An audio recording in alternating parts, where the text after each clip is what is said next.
എമ്പുരാൻ എമ്പുരാൻ എന്ന് പറഞ്ഞ സിനിമയുടെ ആ ഒരു ട്രെയിലർ കണ്ട് ഗൂസ് ബംസ് അടിച്ച്, ഗൂസ് ബംസ് ഒന്നും അല്ല, എനിക്ക് ഭയങ്കരമായിട്ട് എക്സൈറ്റഡ് ആണ് ഞാൻ ഈ വീഡിയോ ചെയ്യുന്നത്. കാരണം അതിന്റെ മേക്കിംഗ് അല്ല, അതിന്റെ സ്റ്റോറി ലൈൻ അല്ല എന്നെ ഇത്രയും എക്സൈറ്റഡ് ആക്കുന്നത്, അതിനകത്ത് യൂസ് ചെയ്യുന്ന ഒരു പേരാണ് എന്നെ എക്സൈറ്റഡ് ആക്കുന്നത്. ആ പേര് എന്ന് പറയുന്നത് റിയൽ ലൈഫിൽ റിയാലിറ്റിയിലുള്ളൊരു പേരാണ്. ഇപ്പം ലൂസിഫറിന്റെ ഫസ്റ്റ് പാർട്ടി പറയുന്ന ദ സീക്രട്ട് സൊസൈറ്റി, ഇലുമിനാറ്റി, അവരുടെ പ്രസൻസ് എല്ലായിടത്തും ഉണ്ടെന്നൊക്കെ പറയുന്ന ഡയലോഗുകളൊക്കെ ഉണ്ട്. ഇന്ദ്രജിത് സാർ പറയുന്ന ഒരു ഡയലോഗൊക്കെ ഉണ്ട്. ബട്ട് അതല്ല എന്നെ എക്സൈറ്റ് ചെയ്യുന്നത്. എംപുരാൻ 2 യൂസ് ചെയ്തിരിക്കുന്ന ഒരു പേര്, അത് റിയാലിറ്റിയിൽ അല്ലെങ്കിൽ റിയൽ ലൈഫിൽ ഉള്ളൊരു ഇതാണ്. സോ അപ്പം ആ പേര് ഈ സിനിമയിൽ യൂസ് ചെയ്യണം എന്നുണ്ടെങ്കിൽ ഒന്നെങ്കിൽ അവരുടെ പെർമിഷനും അറിവും വേണം. അങ്ങനെയാണെന്നുണ്ടെങ്കിൽ നോട്ട് ജസ്റ്റ് ഫിലിം, ഈ ഫിലിം ബ്ലോക്ക് ബസ്റ്റർ ആവും. മാത്രമല്ല ഈ ഫിലിം മേക്കേഴ്സിനെ പലരും ഭയങ്കര ഇൻഫ്ലുവൻഷ്യൽ ആവും.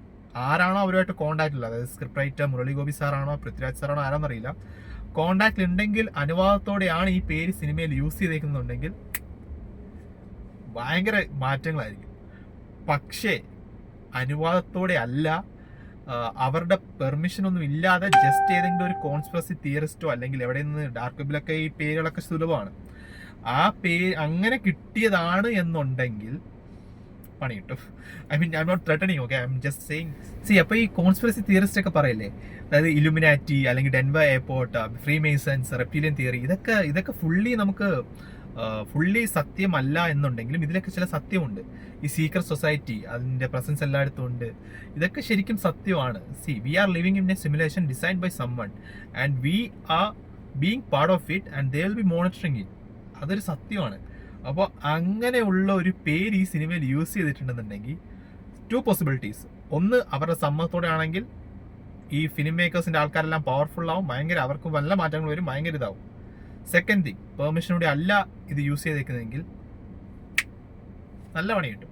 സിനിമ ഇറങ്ങുന്നതിന് മുമ്പ് തന്നെ ചിലപ്പോൾ ഒരുപാട് പ്രോബ്ലംസ് ഉണ്ടാവും. ചിലപ്പോൾ ഈ സിനിമ ആ റിലീസ് ഡേറ്റ് റിലീസാക്കാൻ പോലും പറ്റില്ല എന്ന് വരും. പിന്നെ അതിന്റെ മേക്കേഴ്സിന് ചിലപ്പോൾ പ്രശ്നങ്ങളുണ്ടാവും. കാരണം അതിന് യൂസ് ചെയ്തേക്കുന്ന പേര് അത് ഭയങ്കര സെൻസിറ്റീവാണ്. അത് ഒരു സാധാരണക്കാരൻ, ഞാൻ ഇപ്പൊ പോലും ആ പേര് പറയാത്തത് എനിക്കും അവരെയൊക്കെ പേടിയുണ്ട്. കാരണം ഞാനിത് പറഞ്ഞിട്ട് വേണം ഇനി അവരെന്നെ ടാർഗറ്റ് ചെയ്യാൻ. പക്ഷെ cinema is going to be a beautiful film. നല്ലൊരു ഇതായിരിക്കും, ഒരു എന്റർടൈനിങ്, ഒരു വ്യൂവേഴ്സ് പോയിന്റ് ഓഫ് ആസ്പെക്റ്റിൽ നോക്കുവാണെങ്കിൽ അല്ലെങ്കിൽ ഒരു വ്യൂവറിന്റെ പെർസ്പെക്റ്റീവിൽ നോക്കുവാണെങ്കിൽ ഭയങ്കര കിടിലം പടമായിരിക്കും, എല്ലാവരും കാണണം. പക്ഷേ ഐ വാസ് തിങ്കിങ് ഈ കോൺസ്പിറസി ആക്ച്വലി. പക്ഷെ ആ പേര് എന്തായാലും ആ പേര് നോക്കട്ടെ, സിനിമ വരട്ടെ, എന്നിട്ട് കാണാം എന്താ സംഭവിക്കാൻ പോകുന്നത്, നമുക്ക് കണ്ടറിയാം.